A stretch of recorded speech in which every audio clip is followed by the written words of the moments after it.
ജില്ലാ സ്റ്റേഡിയത്തിന്റെ നിർമ്മാണം നവംബറിനുള്ളിൽ പൂർത്തിയാക്കണമെന്ന് മന്ത്രി വീണ ജോർജ് നിർമ്മാണ കമ്പനിക്ക് നിർദ്ദേശം നൽകി.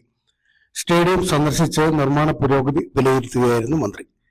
കിഫ്ബി വഴി 47.92 കോടി ചെലവിലാണ് സ്റ്റേഡിയം നിർമ്മിക്കുന്നത്.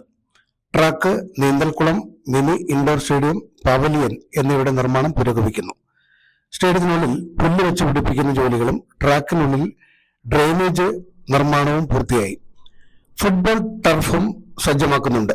സമീപത്തെ ഇൻഡോർ സ്റ്റേഡിയത്തിന്റെ പയൽ ക്യാപ്പ് പകുതിയിലധികമായി. നീന്തൽക്കുളത്തിന്റെ പയൽ ക്യാപ്പ് പൂർത്തിയായി. ജില്ലാ sports council president K Anilkumar, നഗരസഭ പൊതുമരാമത്ത് സ്റ്റാൻഡിംഗ് കമ്മിറ്റി ചെയർപേഴ്സൺ അനിൽ എന്നിവരും മന്ത്രിക്കൊപ്പം ഉണ്ടായി. Positive news.